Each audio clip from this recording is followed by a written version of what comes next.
I want to be royalty. I want to have power. So I'm learning about all of the monarchs in England, throughout history. The conquerors and the ones that inherited all of their wealth and glory. I guess I plan to do both. Yeah, alright, so we're talking about the early kings of England, the Wessex kings. In the last video that I did, I was talking about King Edmund I. His father was King Edward of Wessex, and he had a couple of sons. King Edmund I, I said, had gotten his ass kicked by Vikings in the last video. That's true, he did. Basically, he waited for this guy Olaf. He was the Norse king of Dublin.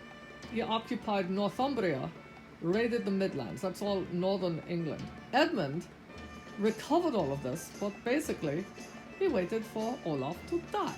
Then he drove out a couple of other guys.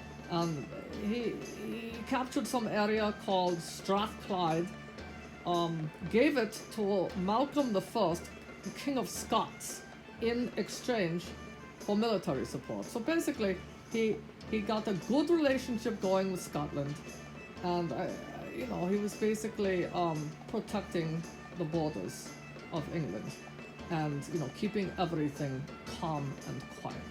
Now, here's the thing. His name was Edmund the Magnificent.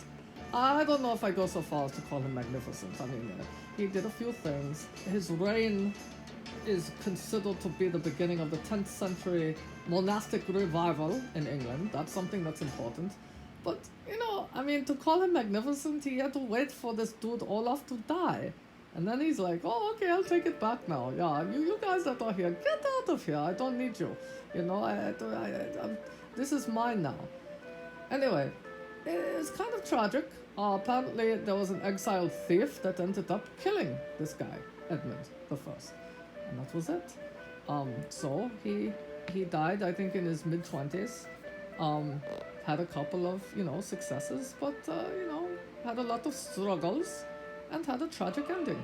I want to know why all of these guys are named E something. Edmund, Edward, Edred, Ethelstan. Apparently, Edmund had a couple of kids, but they were like, 5 years old or something when he got tragically murdered. So they were too young to become the next king, so his brother Edred took over. I don't feel like talking about him right now because this is already so many facts to know, to memorize, to spew out, making myself dizzy. We'll talk about Edred next time.